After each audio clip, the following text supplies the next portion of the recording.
नमस्ते दोस्तों, मैं हूं अंजलि और आपका स्वागत है आपके अपने चैनल अंजलि जेआरएफ होल्डर पर।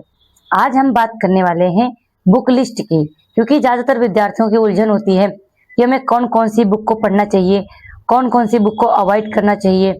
और अभी आप देख रहे हैं कि यूजीसी नेट की परीक्षा का पैटर्न भी काफ़ी बदल गया है, तो ऐसे में हमारे पास पहला प्रश्न होता है कि हम कौन कौन सी बुक हमें ले लेनी चाहिए। देखिए, सबसे पहले हम बात करेंगे पेपर वन के लिए। पेपर वन के लिए ज्यादातर जो टॉपर्स होते हैं वो केबीएस मदान की पुस्तक को रिकमेंड करते हैं, लेकिन मैंने आज तक कभी भी उन पुस्तकों को नहीं पढ़ा है और इसीलिए मैं आपको उन पुस्तकों के बारे में रिकमेंड भी नहीं कर सकती हूँ। लेकिन उसके अलावा मैंने कुछ पुस्तक आपके लिए देखी है जो कि मार्केट में बहुत अच्छी है, जो कि आपको ले लेनी चाहिए। इसी क्रम में सबसे पहली बुक जो मैं आपको दिखाना चाहती हूँ वो है आपके पास ये बुक, जो अगर आपको दिख रही होगी स्क्रीन पर, यूजीसी नेट जेआरएफ। इसमें टीचिंग एप्टीट्यूड, रिसर्च एप्टीट्यूड और इसमें बाकी की जो यूनिट्स हैं उनको बहुत ही बढ़िया तरीके से एक्सप्लेन किया गया है।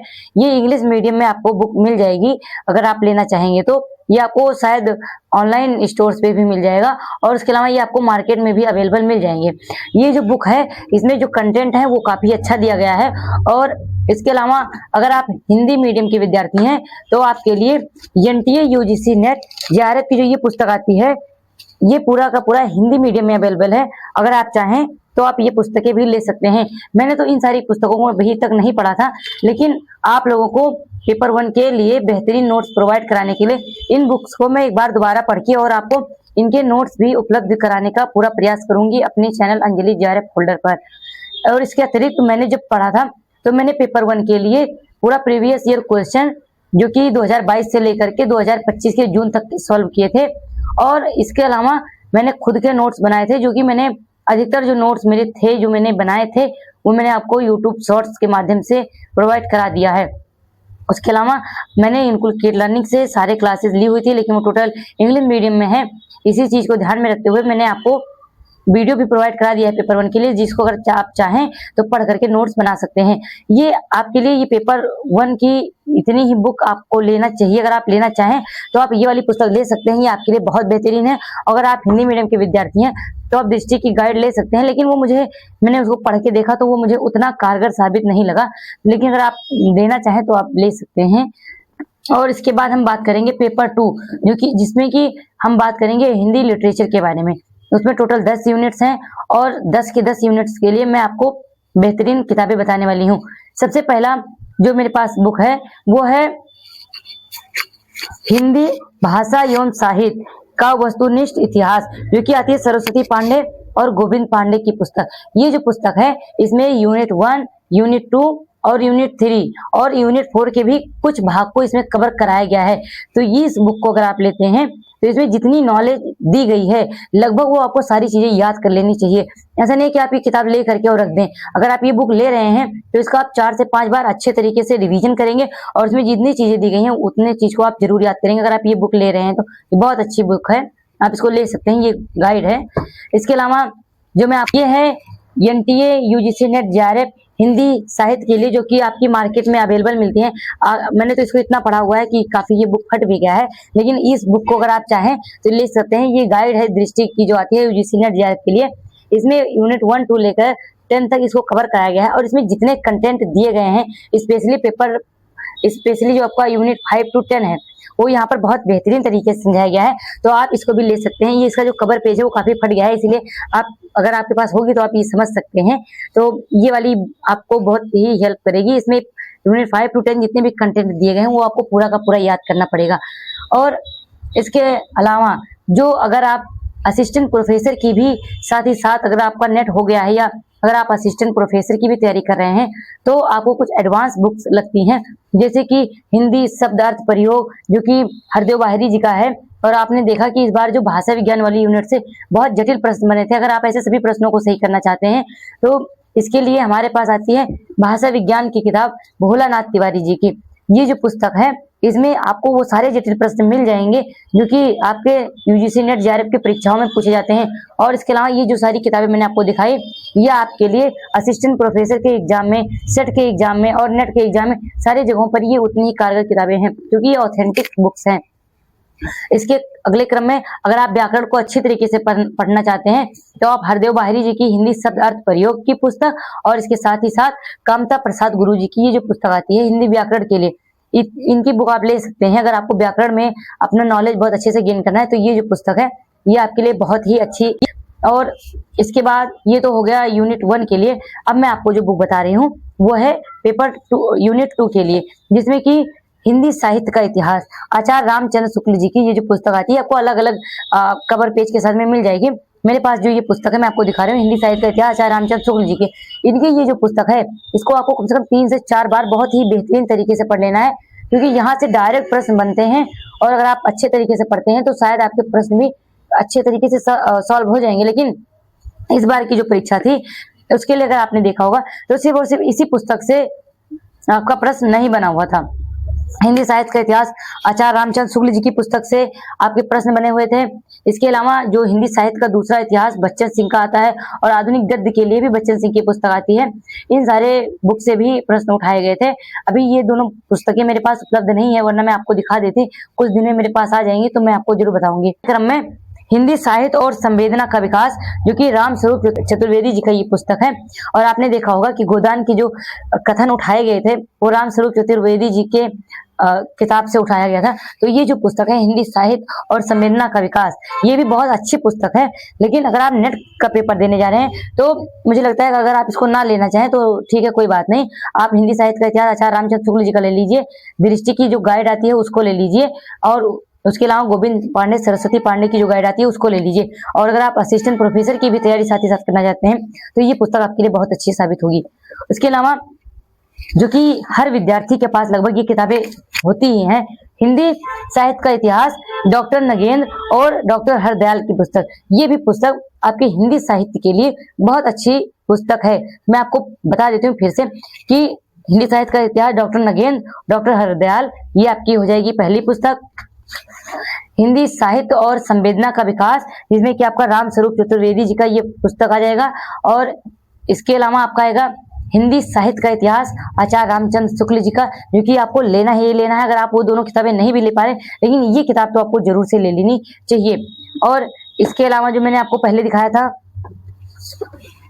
हिंदी भाषा का वस्तुनिष्ठ इतिहास गोविंद पांडे और सरस्वती पांडे जी की पुस्तक, ये आप सभी 4 यूनिट्स के लिए इसको जरूर से फॉलो करेंगे, क्योंकि आपके 4 यूनिट्स के लिए ये गाइड काम करती है। तो इसको आप ले सकते हैं, ये बहुत अच्छी है और इसको पढ़ेंगे आप तो बहुत आसानी से आपको समझ में भी आ जाएगी। और उसके अलावा जो मैंने आपको दिखाया था दृष्टि का, जो कि मेरा था और फट ही गया है, तो मैं आपको इसे दिखा देती हूँ कि NTA UGC net JRF Hindi साहित्य के लिए ये जो गाइड आती है इसको आप ले सकते हैं। और ये बहुत ही अच्छी गाइड है और मैंने आपको दिखाया यहाँ से डायरेक्ट प्रश्न उठाए जाते हैं, तो आप इसको अपनी हेल्प के लिए इसको ले सकते हैं। ये तो हो गया यूनिट 1 और यूनिट 2 के लिए। इसके साथ ही साथ मैंने आपको बताया ये है यूनिट 3 के लिए, जो कि भारतीय एवं पाश्चात्य काव्य शास्त्र की रूपरेखा आचार्य रामचंद्र तिवारी जी की पुस्तक। ये पुस्तक बहुत छोटी सी है, करीब 100 या 216 पेज है इसमें। और ये जो पुस्तक है ये आपको इतनी आसान भाषा में समझ में आ जाएगी कि अगर आपने अभी तक काव्य शास्त्र को सही से नहीं पढ़ा है तब भी आपको इस पुस्तक के माध्यम से आपको बहुत आसानी से ये समझ में आने लगेगी। ये बहुत अच्छी पुस्तक है, इसको अगर आप लेना चाहें तो ले सकते हैं। ये बहुत महंगी भी नहीं है और आराम से आप इसको ये मार्केट में आपको मिल जाएगी। इसके अलावा जो भारतीय काव्यशास्त्र एवं पाश्चात्य काव्यशास्त्र की अच्छी पुस्तकें हैं उनमें देवेंद्र नाथ शर्मा जी की पुस्तक आती है और निशा अग्रवाल जी की पुस्तक आती है, जो कि अभी मेरे पास अवेलेबल है नहीं। और अगर आप नेट की लिए तैयारी कर रहे हैं तो मुझे लगता है अगर आप इस पुस्तक को पढ़ लेते हैं तो आप ना बेसिक अंडरस्टैंडिंग और प्रीवियस ईयर क्वेश्चन में जितने नॉलेज पूछे गए हैं उनको और दृष्टि की गाइड को अगर आप आधार बनाते हैं, साथ ही साथ सरस्वती पांडे और गोविंद पांडे की गाइड को, तो मुझे लगता है कि आप इस यूनिट से जो भी क्वेश्चन आएंगे आप उसको लगभग सही कर पाएंगे। उसके अलावा आता है वैचारिकी। देखिए वैचारिकी एक ऐसी यूनिट है जिसके लिए आपको कोई एक किताब नहीं बता सकता है, क्योंकि वैचारिकी वाली जो यूनिट है उसमें कहीं से भी प्रश्न उठा लिए जाते हैं। उसके लिए आपको क्या करना है कि दृष्टि की गाइड में जितना भी आपको मटेरियल दिया गया है, जितना भी दिया गया है, आप उसको अच्छे से पढ़ लीजिए। टोटल उसमें 17 या 18 टॉपिक है यूनिट 4 वैचारिकी में, जहां से प्रश्न बनते हैं। तो अगर आप कहेंगे तो मैं आपको जितने भी आज तक प्रश्न बने हैं वैचारिकी में, जो यूनिट लगे हुए हैं टॉपिक 18 टॉपिक, मैं आपको वो सारे प्रश्न आपको प्रोवाइड करा दूंगी, क्योंकि मैंने 2000 लगभग 18 या 19 से लेकर के आज तक जितने भी प्रश्न इस यूनिट से बने हैं उनको मैंने एक जगह इकट्ठा कर लिया है। तो अगर आप कहेंगे तो मैं आपको वो भी शॉर्ट वीडियो के माध्यम से प्रोवाइड करा दूंगी। और अगर आप लेना चाहें तो आधुनिक गद्य के लिए आती है रामचंद्र तिवारी जी की पुस्तक आती है। आधुनिक गद्य के लिए रामचंद्र तिवारी जी की पुस्तक आती है, जो कि काफी मोटी पुस्तक भी है, लेकिन वो काफी अच्छी पुस्तक है। अगर आप उसको लेना चाहें तो आप ले सकते हैं, वो भी काफी अच्छी पुस्तक है। उसके अलावा मैंने साहित्य शास्त्र के लिए ये जो आप बुक देख रहे हैं ये मैंने लिया था अपने बीए के दौरान, क्योंकि अगर आप भी ये नीपी 2020 के अंतर के स्टूडेंट्स होंगे तो आपको पता है कि सेमेस्टर वाले एग्जाम में जो सिलेबस है उनको इस तरह से बांटा गया है कि उसमें नेट और जेआरएफ का सिलेबस जो है वो टोटल वही सिलेबस अगर आप वहां अच्छे से पढ़ते हैं तो यहाँ आपको अलग से पढ़ने की आवश्यकता नहीं पड़ती है। इसीलिए जो देख रहे हैं आप साहित्य शास्त्र और हिंदी आलोचना की पुस्तक, ये भी काफी अच्छी पुस्तक है जो मैंने अपने बीए के दौरान पे लिया था, और उसको मैंने नेट जेआरएफ वाली परीक्षा में भी मैंने यहाँ से काफी हेल्प लिया, जिसमें बहुत सारी ऐसी चीजें थी जो मुझे दृष्टि की गाइड में नहीं मिला, लेकिन इसमें मिल गया। ये काफी अच्छी पुस्तक है। एक जो कि बहुत ही महत्वपूर्ण उपन्यास है गोदान, मुंशी प्रेमचंद जी का जो ये उपन्यास है गोदान, ये मुझे लगता है कि अगर आपको ये पुस्तक मिल जा रही है तो आपको गोदान जरूर ले लेना चाहिए, क्योंकि गोदान से जो आप देख रहे हैं कि ऐसा कोई एग्जाम नहीं होगा कि अगर वहां पर गोदान लगा हुआ है और यहाँ से प्रश्न ना बने, चाहे वो आपका नेट जेआरएफ हो, सेट हो या असिस्टेंट प्रोफेसर हो, जहां पर भी गोदान लगा हुआ है वहां से प्रश्न बनते ही बनते हैं। और ये पुस्तक भी मेरी नहीं है, मेरी लाइब्रेरी की पुस्तकें हैं जो कि मैंने वहां से निकलवाई थी अपने कॉलेज के, अभी मुझे इसको रिटर्न भी करना है। तो ये अगर आप ले सकते हैं तो आपको गोदान मुंशी प्रेमचंद जी का जरूर ले लेना चाहिए, क्योंकि अगर आप इसको लाइन बाय लाइन पढ़ लेते हैं अगर इस उपन्यास को, तो आपके यहाँ से क्वेश्चन जो सही करने के चांसेस होते हैं वो बढ़ जाते हैं। और अगर आलोचना पूछी जाती है इसके ऊपर, जैसे कि इस बार रामस्वरूप चतुर्वेदी जिसे पूछा गया, तो ऐसी चीज के लिए आपको अच्छी किताबें ही पढ़नी पड़ेगी, तभी आप उन आलोचनाओं को सही कर सकते हैं। और इसके अलावा जो ये उपन्यास आपको ले लेना चाहिए हार्ड कॉपी के रूप में, वो है मैला आंचल, जो कि फणीश्वर नाथ रेणु जी का ये लिखा गया है। ये दोनों अगर उपन्यास को अगर आप खरीद सकते हैं तो मुझे लगता है कि आपको ये जरूर खरीद लेना चाहिए, क्योंकि ये इतना मोटा बुक भी नहीं है कि आप इसको लेके पढ़ ना पाए। तो अगर आप ले सकते हैं तो आप इन दोनों उपन्यास को जरूर ले लीजिए। मेरे अनुसार ये बहुत इंपॉर्टेंट है, क्योंकि यहाँ से भी आप देखते ही हैं कि अक्सर प्रश्न बन जाते हैं। और अगर आप अभी यूजीसी नेट जेआरएफ की तैयारी में शुरू में लगे हैं तो मुझे पता है कि आप बहुत सारी पुस्तकों को हो सकता है कि ना भी ले पाए। तो अगर आपको कोई पुस्तक पढ़नी होगी तो आप मुझसे भी कह सकते हैं, मैं आपको हो सकेगा तो मैं आपको पीडीएफ बना करके टेलीग्राम ग्रुप पे अवश्य प्रोवाइड करा दूंगी। उसके अलावा मैंने जो कविताएं पढ़ी थी ये भी मेरे बीए की पुस्तक थी हिंदी काव्य की। यहाँ पर मुझे बहुत सारी कविताएं मिल गई थी जो कि नेट जेआरएफ के सिलेबस में लगी हुई थी, और इसको मैंने पहले भी बीए में पढ़ के रखा था और एमए के दौरान भी मुझे यहाँ से हेल्प मिला। और साथ ही साथ मैंने नेट जेआरएफ में यहाँ से जो कविताएं लगी थी वो पढ़ा था। और इसके अलावा मेरे पास ये एक पुस्तक थी जिसमें कि नाटक दिया गया था, ये भी मेरे बीए की किताबें हैं, और इन सब जगहों से मैंने नाटक और निबंध को पढ़ा हुआ था। और अगर आप इन सारी किताबों को नहीं लेना चाहते हैं तो मैं आपको बताती हूँ कि इसके अलावा आप क्या कर सकते हैं। देखिए यूनिट 1 से लेकर के यूनिट 4 तक तो आपको किताबें लेनी ही लेनी पड़ेगी, उसके लिए कुछ कह नहीं सकते हैं। लेकिन यूनिट 5 जो है उसमें है कविता, और कविता में भूमिका से प्रश्न बनते हैं। तो सारी कविताओं की भूमिका आपको उपलब्ध नहीं है, लेकिन कुछ ऐसी कविताएं हैं जिनकी की आपको भूमिका मिल जाएगी, जैसे उर्वशी हो गया, और जैसे कि कामायनी हो गया, आपका रश्मि रथी हो गया, ये सारी चीजें।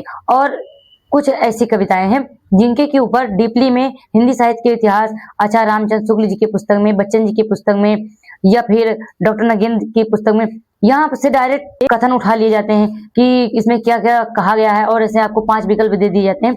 तो ऐसे प्रश्नों को अगर आप सही करना चाहते हैं तो आपको अच्छी किताबें पढ़नी ही पड़ेंगी। तो यूनिट 5 की आपको सभी कविताएं लगभग पढ़ लेनी है, क्योंकि अमीर खुसरो जी की जैसी पंक्तियां पूछी जा रही हैं, अगर आपने अवॉइड कर दिया तो आप वो प्रश्न को सही नहीं कर पाएंगे। 50 कविताएं लगी हुई हैं, और मैंने आपको टाइम टेबल के जरिए भी बताया है कि किस तरह से आप कविताओं को डेली बेसिस पे पढ़ करके एक दो कविता पढ़ करके और आप खत्म कर सकते हैं। और जैसे आपने देखा कि मोचीराम कविता से क्रम लगाने के लिए आया, अब ऐसी कविताओं को आप तभी सही कर सकते हैं जब आप पढ़ते हुए कुछ पंक्तियों को अपने नोट्स में उतारते हुए चलेंगे, कुछ की पॉइंट को आप हाईलाइट करते हुए चलेंगे, तभी आप कविताओं को सही कर पाएंगे। उसके अलावा यूनिट 6 जो है उसके लिए मैंने आपको 2 उपन्यास बताया, पहला कि मुंशी प्रेमचंद का गोदान, और उसके अलावा मैला आंचल जो कि फणीश्वर नाथ रेणु जी का है। और अगर आप ये दोनों पुस्तकें ले पाए तो मुझे लगता है बहुत अच्छा है। लेकिन अगर आपको ऐसा लगता है कि नहीं आप ये दोनों उपन्यास भी नहीं खरीद सकते हैं, तो आप ऑडियो बुक के रूप में इन सारे उपन्यास को, जो कि 13 के 13 उपन्यास लगे हैं, इनमें से जैसे कि जिंदगी नामा मुझे बहुत कठिन उपन्यास लगता है, जो कि मुझे जल्दी याद नहीं होता है। और परीक्षा गुरु, इसके आप प्रकरण अगर आप पढ़ लेते हैं तो मुझे लगता है, और बहुत जटिल प्रश्न अगर बनते हैं तो दृष्टि की गाइड में जितना दिया गया है कंटेंट, वो मुझे लगता है कि उससे बाहर नहीं जाना चाहिए। लेकिन फिर भी अगर चला ही जाए तो क्या कह सकते हैं, क्योंकि जब आप देख रहे हैं मानस के हंस से इतना हार्ड प्रश्न पूछा जा रहा है। नहीं तो आप इतना कर लेंगे, अगर आप सारे उपन्यास को लाइन बाय लाइन पढ़ लेते हैं, फिर दृष्टि की गाइड से रिवीजन कर लेते हैं। उसके अलावा आपको क्या करना है कि जो प्रीवियस ईयर क्वेश्चन है वो कर लीजिए, तो आपका उपन्यास वाली यूनिट हो गया। तो मैंने आपको यूनिट 1 से 6 बता दिया। उसके बाद यूनिट 7 यानी कि कहानी 21 कहानी लगी है, और 21 कहानी में से कोई ऐसी कहानी नहीं जिसको आप अवॉइड कर सकें, क्योंकि जैसे कि अपना अपना भाग्य से आपने देखा किस तरह से विशेषताओं से पूछ रहा है प्रश्न। अब ऐसे में आप जब कहानियों को अच्छे तरीके से पढ़ेंगे तभी आप प्रश्न को सही कर पाएंगे। तो मुझे लगता है कि आपको 21 की 21 कहानी पढ़ लेनी चाहिए।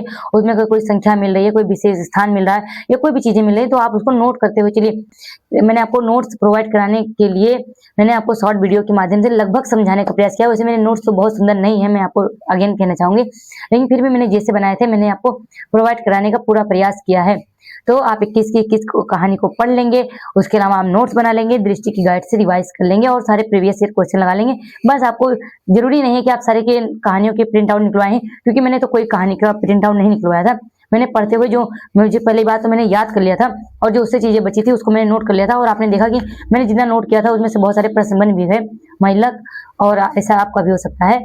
तो आप मेहनत करते रहिए और पढ़ते रहिए। इसके साथ ही साथ आपका यूनिट जो 8 है वो कहानी का नाटक का है। यूनिट 8 आपका नाटक का है।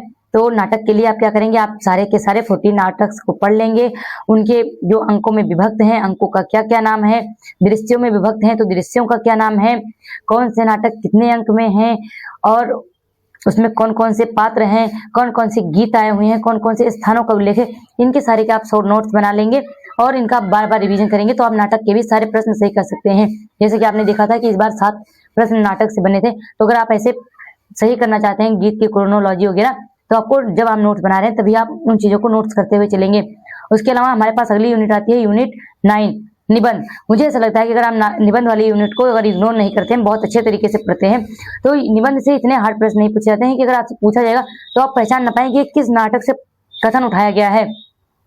क्योंकि जैसे नाखून क्यों बढ़ते हैं, जैसे कि आपका मेरे राम का मुकुट भीग रहा है, कविता क्या है, अगर यहाँ सबसे पंक्तियां उठाई जाती हैं तो हर निबंध की अपनी अपनी भाषा है। अगर आप कई बार निबंधों को पढ़ लेते हैं तो आपको ये समझ में आने लगता है कि ये आखिर उठाया कहाँ से गया होगा। और उसके अलावा आपका जो अगला है वो है यूनिट 10 अन्य गद्य विधाएं।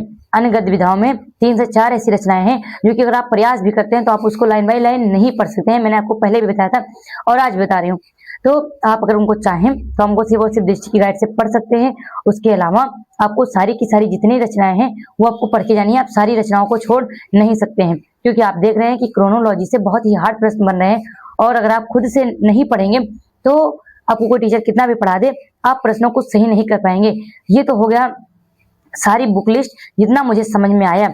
अब मैं आपको 1 मिनट में फिर से बता देती हूँ कि अगर आप फिर से किताबें लेना चाहते हैं तो आप कौन कौन सी किताबें आपको जरूर ले ही लेनी चाहिए, क्योंकि मैंने आपको सारी किताबें दिखा दी। अब जरूरी नहीं है कि सारे विद्यार्थी सारी किताबें लेंगे ही, लेकिन मैं आपको बता देती हूँ जो जो किताबें आपको ले लेनी चाहिए। और अगर आप नहीं ले पा रहे हैं तो अगर आपको पढ़नी है किताबें तो आप मुझसे भी कॉन्टेक्ट कर सकते हैं। देखिए ये सारी किताबें मैंने सिर्फ अपने लिए नहीं ली है, अगर आप चाहेंगे तो मैं आपको भी नोट्स प्रोवाइड करा दूंगी या इसके पीडीएफ बना के प्रोवाइड करा दूंगी।